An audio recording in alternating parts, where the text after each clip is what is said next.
Halo semuanya, selamat datang di Rumah Jagoan Kancil. Di sini tempatnya kita mengobrol seputar para superhero Indonesia, para jagoan-jagoan Indonesia. Dan sekarang kita akan membahas teori-teori para musuh yang mungkin akan muncul dalam keseluruhan film Jagat Sinema Bumi Langit Jilid 1.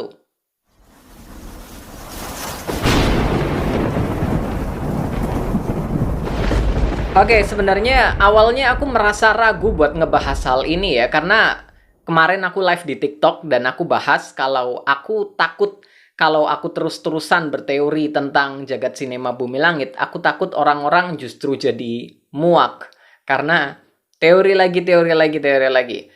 Lalu waktu aku live itu Bang Keramex ikut gabung dan dia ikut gabung live, lalu dia bilang kalau aku jangan berhenti karena fandom butuh teori-teori tentang jagoan-jagoan lokal. Dia bandingin kalau MCU itu udah berjalan terlalu lama dan ada banyak sekali fanbase-nya udah kebentuk gitu kan. Jadi dia ingin fanbase jagoan lokal ini semakin kebentuk dan salah satu caranya adalah membuat excited dengan teori-teori ini. Teori-teori yang make sense gitu ya, yang bukan ngaco, yang make sense dan ada kemungkinan besar terjadi. Jadi aku akhirnya memutuskan buat oke, aku akan coba upload lagi teori-teori karena sebenarnya aku ada banyak teori-teori tentang jagat sinema bumi langit. Aku akan coba upload lagi seperti dulu. So, thank you buat Bang Kramex buat sarannya, aku ikutin. Jadi, sekarang kita akan berteori tentang musuh-musuh yang akan muncul di jagat sinema bumi langit. Karena aku punya banyak sekali teori tentang ini. Perlu diingat lagi, ini hanya teori ya. Ini hanya teori dari seorang fans. Jadi jangan terlalu serius dianggap ini, oh ini udah pengumuman resmi, oh udah pasti, katanya Bang Kancil kan musuhnya ini. Ini hanya sekedar teori saja, jangan dijadikan pegangan, karena kita sama-sama fans, oke? Tidak ada informasi dalam atau apapun, oke? Aku bukan orang dalam bumi langit, oke? Tapi seperti Bang Ramex bilang tadi, aku berusaha sebisa mungkin untuk memakai teori yang make sense, ada landasan-landasannya, ada pondasinya untuk mendukung teori-teori ini. Kita mulai dari film yang pertama, yaitu film Virgo and the Sparklings. Virgo and the Sparklings ini kita tahu kalau akan diadaptasikan dari komiknya yang ada di webtoon, komik Virgo and the Sparklings, oke? Jadi kita tahu kalau musuhnya kemungkinan besar akan Carmine. Sementara itu kita juga tahu kalau Mawar Eva Diong udah di casting jadi Carmine. Jadi kita tahu lah musuh di film Virgo and the Sparkling adalah Carmine. Tapi apakah cuma Carmine musuhnya? Menurutku enggak. Karena menurutku musuh selain Carmine adalah The Scorpion Sisters. The Scorpion Sister kalau di komiknya mereka hanya menjadi anak buah Carmine doang gitu ya. Bahkan mereka dimanfaatkan oleh Carmine. Tapi kalau di versi film nanti entahlah, karena aku melihat sebelum diumumkan sebagai casting Scorpion Sisters, beberapa anak mereka, aku memang sengaja mengikuti sejak audisi Virgo Talent Search, aku sengaja ngikutin mereka gitu kan, untuk mencari petunjuk, siapa nih yang kira-kira kepilih gitu kan, dan beberapa dari mereka udah mulai latihan fighting gitu loh. Jadi, sepertinya akan ada adegan fighting dari Scorpion Sister, dan tebakanku mereka akan menjadi salah satu musuh yang akan menemani Carmine di film Virgo and the Sparklings. Dan aku berteori mereka bertiga, The Scorpion Sister, akan menjadi bagian dari anak bapak. Seperti yang kita tahu, Ridwan Bahri pernah bilang kalau Pengkor memiliki banyak sekali anak asuh yang tersebar di seluruh penjuru Indonesia. Ada ratusan ribu atau apa, aku lupa angkanya. Tapi yang jelas mereka ada banyak. Dan bisa aja angka-angka ini akan muncul di beberapa film Bumi Langit gitu. Akan muncul satu persatu. Di film Gundala kemarin udah muncul sekitar 10. Di film Virgo and the Sparkling bisa aja muncul 3 orang, yaitu The Scorpion Sisters. Kalau para anak bapak kan biasanya ada julukannya ya, sang pemahat, sang pelajar, sang perawat. Bisa aja kalau di sini julukannya adalah sang drummer atau apa, sang gitaris dari kemampuan mereka di bandnya ya, posisi mereka yang ada di band. Aku cukup yakin kalau The Scorpion Sister akan menjadi bagian dari anak bapak. Aku sangat yakin, cukup yakin untuk saat ini. Tapi ya itu tadi, ini teori aja ya. Lalu selain Carmine dan The Scorpion Sister, siapa lagi kira-kira musuhnya? Menurutku adalah si penjahat genangan air. Si penjahat genangan air menurutku punya peluang besar untuk muncul di filmnya. Karena komik Virgo and the Sparkling Season 3 ini dibuat sebelum terjadinya pandemi, dan rencana film Virgo and the Sparklings itu juga dibuat sebelum pandemi. Dan ini harusnya terjadi secara berurutan, terjadi bersamaan antara syuting film Virgo and the Sparklings dan perilisan komik Virgo the Sparkling season 3. Harusnya terjadi bersamaan. Dan sebelumnya ini udah terjadi ketika film Gundala tayang di bioskop, komik dari Gundala Putra Petir, Gundala Son of Lightning, itu rilis di webtoon, dan ceritanya juga agak-agak mirip gitu loh. Jadi seakan-akan versi komiknya ini sedang menyiapkan filmnya nanti. Dan aku cukup punya feeling yang bagus kalau komik Virgo and the Sparkling season 3 kemarin akan memiliki banyak-banyak sekali petunjuk yang dipakai oleh filmnya nanti.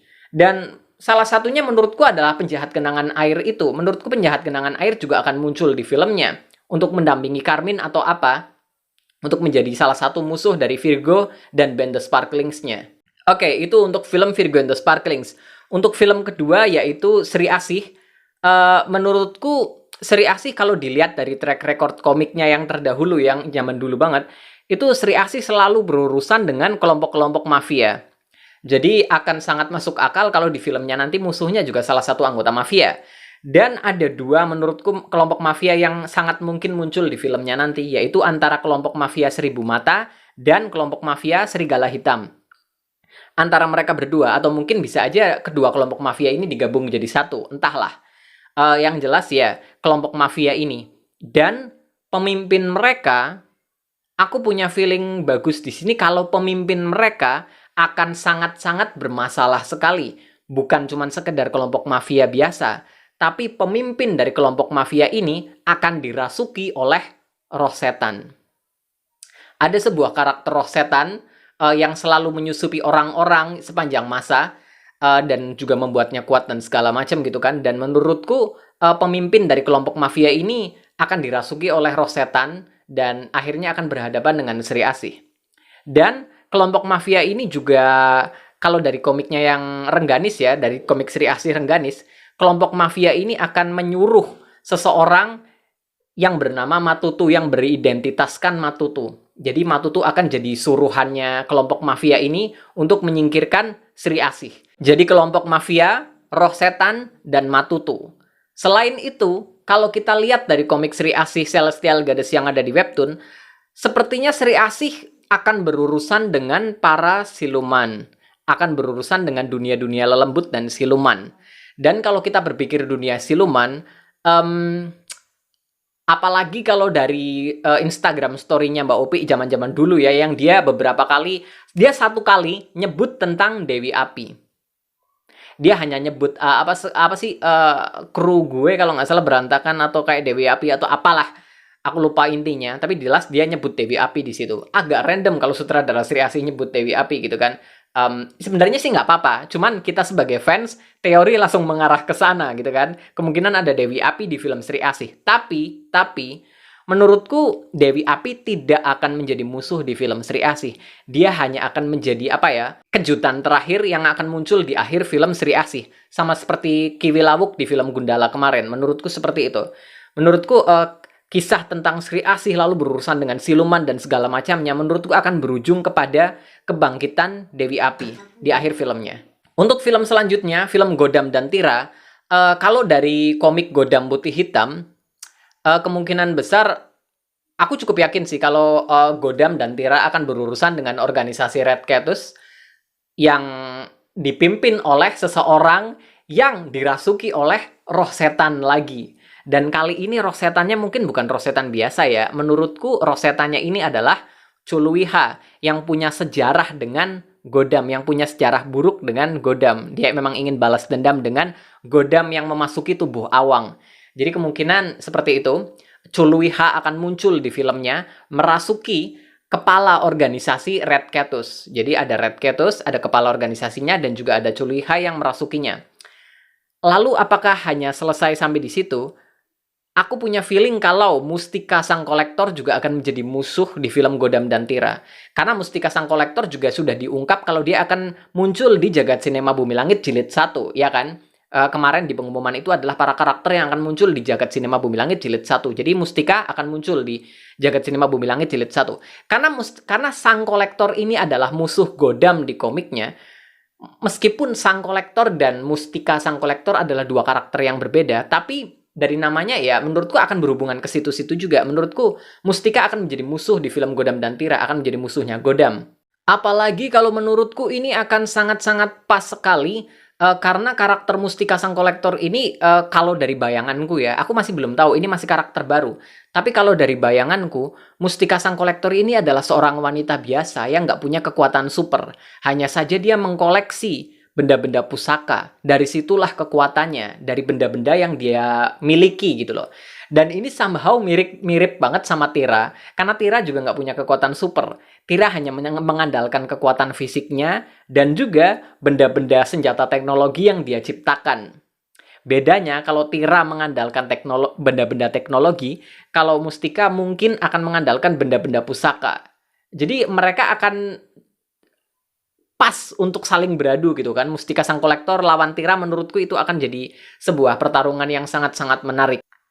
Ini videonya udah cukup panjang ya, padahal catatanku masih ada film Si Buta, Mandala, Gundala Putra Petir, Patriot, dan Patriot Taruna.